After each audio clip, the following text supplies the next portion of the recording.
You knew I'd choose him if he ever asked. She smirked during dinner with her parents. I didn't respond. Just stood up, thanked her parents for dinner, and left. Packed her things and left them outside the door. Changed the locks. She came home still smirking. Then she saw her stuff in the hallway. Hey viewers! Before we move on to the video, please make sure to subscribe to the channel and hit the like button if you want to see more stories like this. Thanks. I think, deep down, every man knows when he's a placeholder. We just choose to ignore the signs because the alternative, admitting that the woman you love sees you as an insurance policy, is too painful to look at directly. For 2 years, I was Elena's safe guy. I was the guy who paid the mortgage on the nice 3-bedroom house in the suburbs. I was the guy who funded the self-discovery trips to Bali and Tulum when she decided her marketing job was draining her soul. I was the guy who listened to her vent for hours, who rubbed her feet, who made sure her car was serviced and her fridge was full. I was stable. I was reliable. And according to Elena, I was sweet. But I wasn't Mark. Mark was the ex-boyfriend before me. The legend. The ghost that haunted every corner of our relationship. According to the stories Elena told early on, Mark was a disaster. He was a musician who couldn't hold down a job. He borrowed money he never paid back, and he had a temper that resulted in holes punched in drywall. But when she talked about him, her eyes didn't look angry. They looked alive. He just had this intensity, she would say, staring off into the middle distance while I was literally cooking her dinner. Like, life with him was a roller coaster. It was toxic, sure, but the passion was insane. With you, everything is just quiet. She said quiet, the way you might say stagnant. I tried to compensate. I took her to expensive restaurants. I bought her the jewelry she hinted at. I tried to be more spontaneous. But every time I did something nice, I got a pat on the head, like a golden retriever that had successfully fetched a stick. You're such a good provider, she told me once. Not lover. Not partner. Provider. The disrespect was subtle at first. She'd take calls from friends, late at night, and leave the room. She'd make jokes about my job and finance being soul-crushing while spending the money that job provided. But the real issue was that she never truly moved in. She spent every night at my house, ate my food, and used my utilities, but she kept her tiny, overpriced apartment across town just in case. She claimed she needed it for her independence. I offered to let her move in fully, rent-free, so she could save money. I'm not ready to close that door yet, she said. I need to know I have an escape hatch. It's a trauma response from Mark. Everything was about Mark. If I was 5 minutes late, I was disrespecting her time, just like Mark.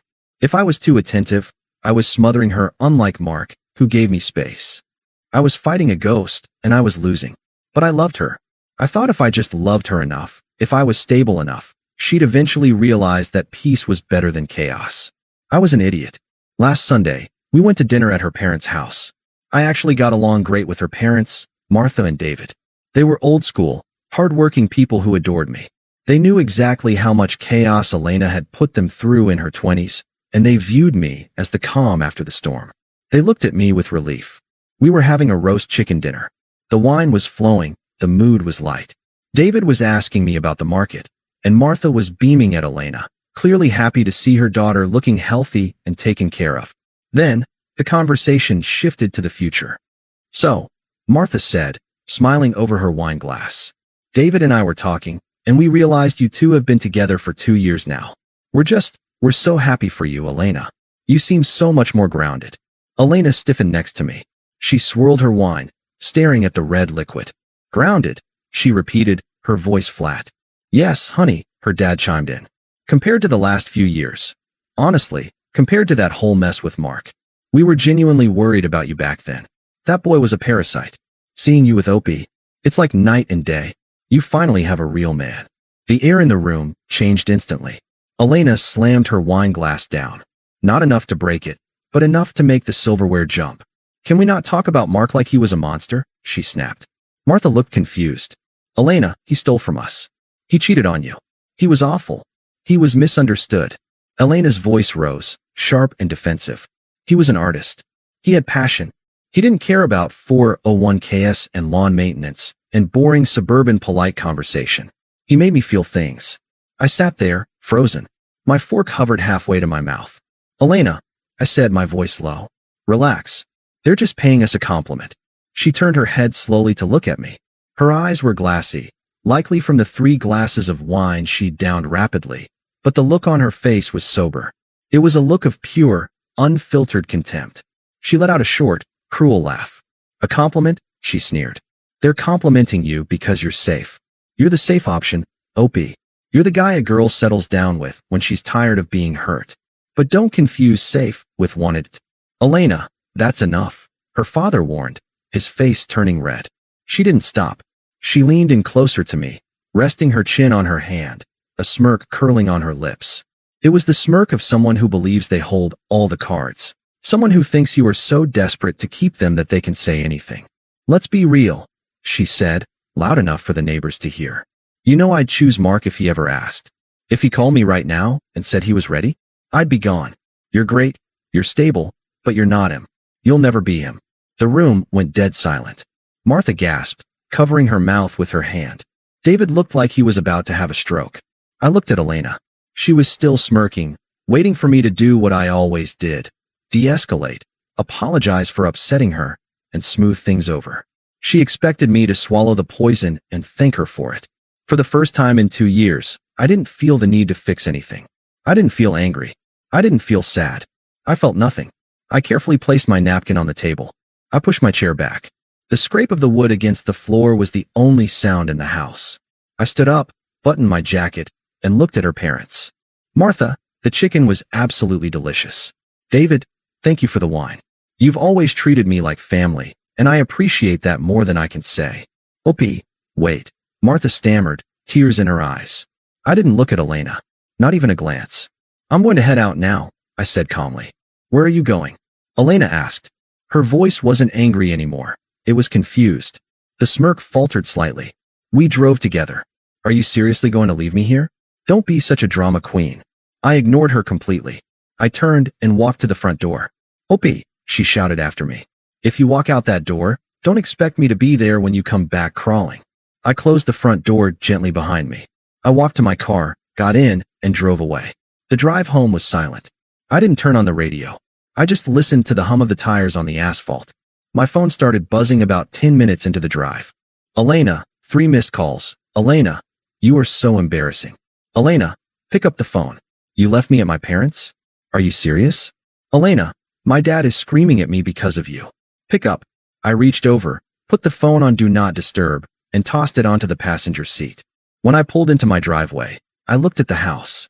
My house. The house I bought 3 years ago. The house she had slowly filled with her clutter, her energy, and her disrespect. I walked inside and the silence welcomed me. It felt different this time. It didn't feel lonely. It felt clean. I didn't sit down.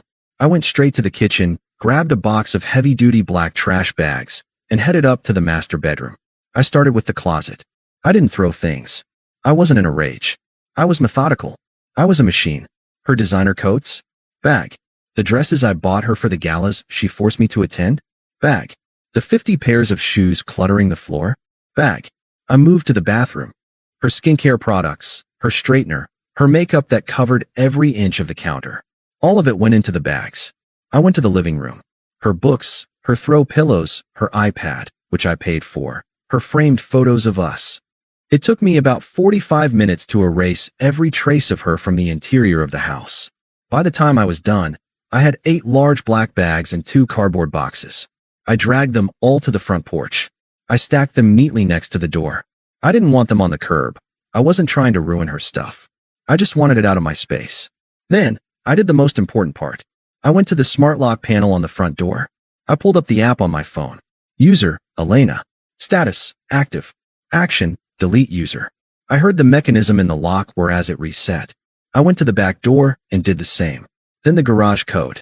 I walked back into the kitchen, poured myself a glass of bourbon, the good stuff I usually save for special occasions, and sat down on the sofa. I checked my phone. 25 missed calls. 40 texts. The tone of the texts had shifted. Elena, my dad is driving me home. You better be there. Elena, this isn't funny, Opie. Elena, I'm sorry I said that, okay? I was just drunk. Stop being a baby.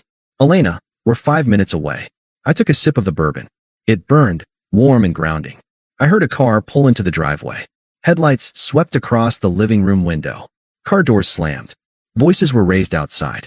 I recognized David's voice. He sounded furious, but not at me. Then, silence. She must have seen the bags. I watched the front door. I couldn't see through the wood, obviously, but I could visualize exactly what was happening. She was standing there, looking at her life packed into garbage bags. The doorknob rattled. It didn't turn. She punched the code into the keypad. Beep. Beep. Beep. Beep. Buzz. She tried it again. Fast, aggressive beeping. Buzz. Then came the pounding. Opie, she screamed. Open this goddamn door. This isn't funny. Open it.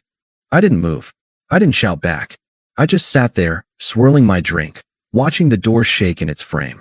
You can't do this, she shrieked. I live here. Actually, she didn't. She had made a point of reminding me constantly that she had her own place and wasn't tied down. She wasn't on the deed. She wasn't on the utilities. She was a guest who had overstayed her welcome by about 700 days. Up. My dad is right here. Open the door. I heard David's voice then, muffled but audible. Elena, stop it. You did this. Grab your bags. No. She screamed, her voice cracking. He can't just lock me out. Up. Open the door, or I swear to God I'm calling the police. I picked up my phone. I typed one single message. To Elena, you said you'd choose him. Go to him. I hit send. Outside, the screaming stopped abruptly as she checked her phone. A moment later, a heavy thud hit the door, like she had kicked it. I hate you. She screamed, the sound raw and desperate. You are such a pathetic, insecure little man. Mark was twice the man you are. Elena, get in the car, David barked. Now. No. He has to open the door.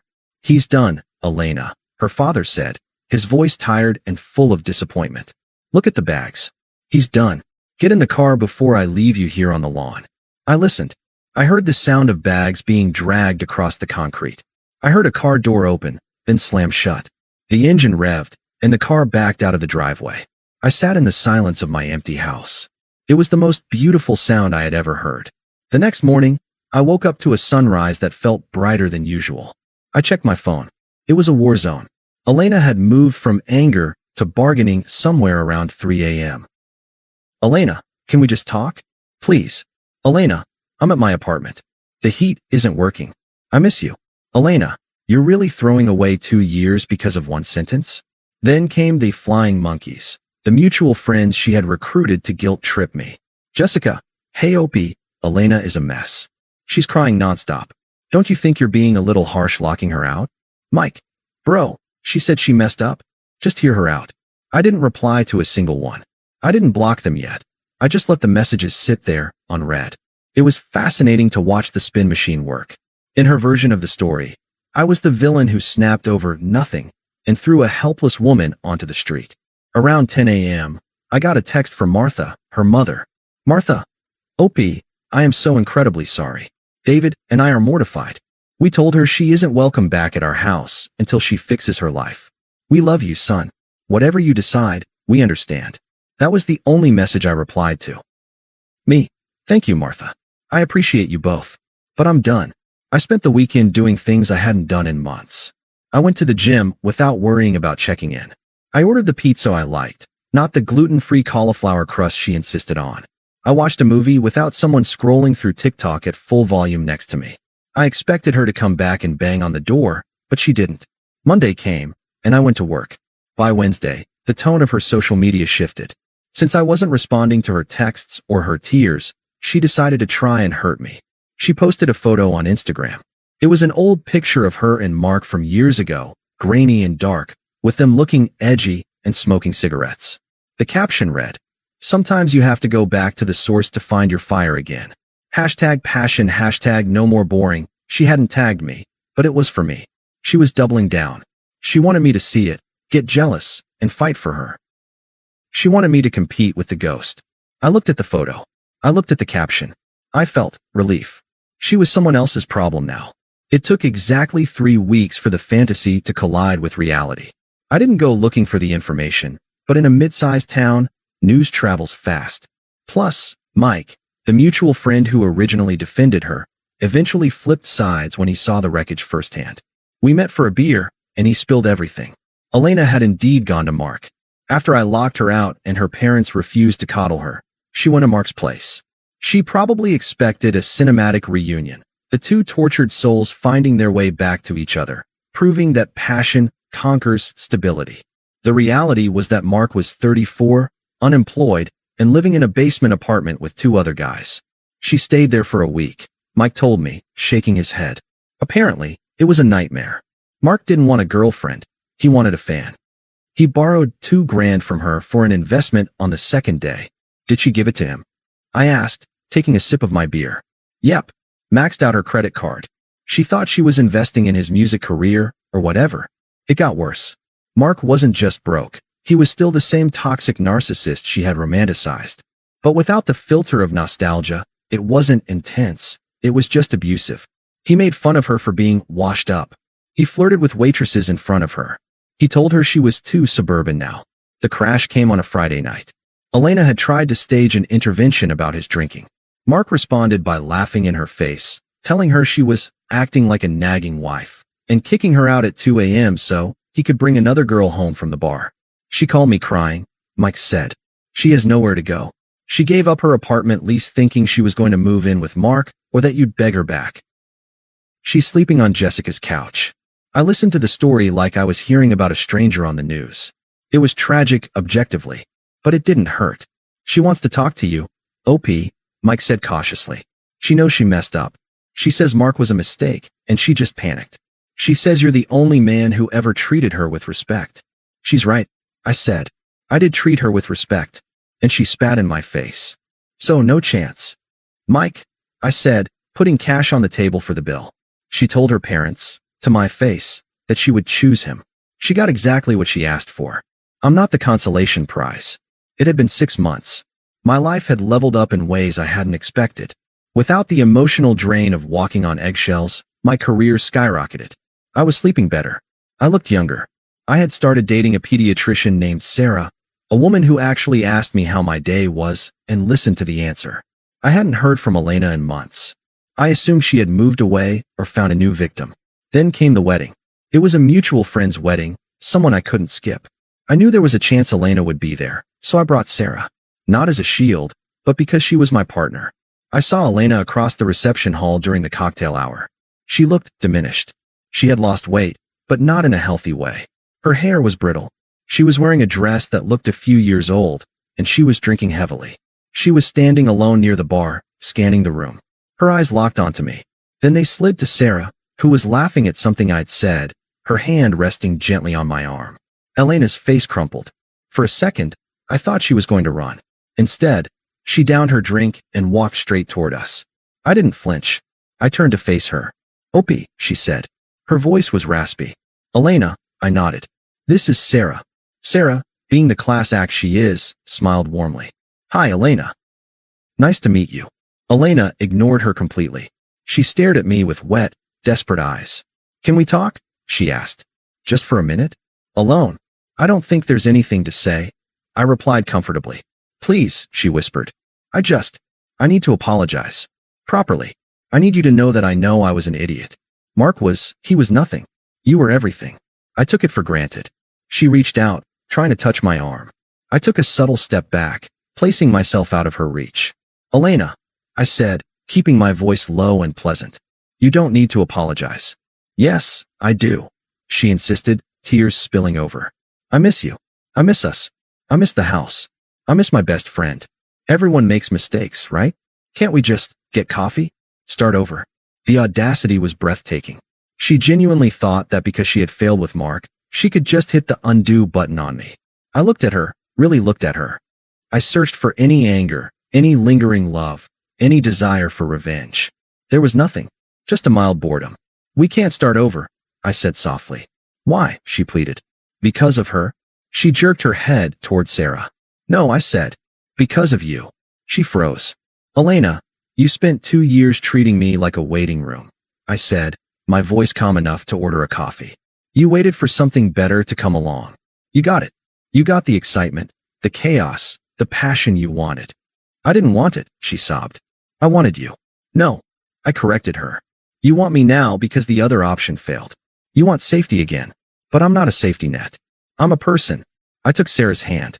I'm happy, Elena. Genuinely happy. And the harsh truth is, my life got significantly better the moment you left it. I don't hate you. I just don't have a vacancy for you anymore. She stood there, mouth open, mascara running down her cheek. She looked small. Take care of yourself, I said. I turned my back on her. Opie, she called out, her voice cracking, sounding like a child who had dropped an ice cream cone. I didn't look back. I walked Sarah onto the dance floor. The band started playing, the lights dimmed, and for the first time in my life, I wasn't wondering if I was enough. I knew I was. And she was just a ghost in the crowd, fading away until she was gone completely. Thanks for watching. Make sure to subscribe to the channel and hit the like button. What do you think about this story? Share it in the comments.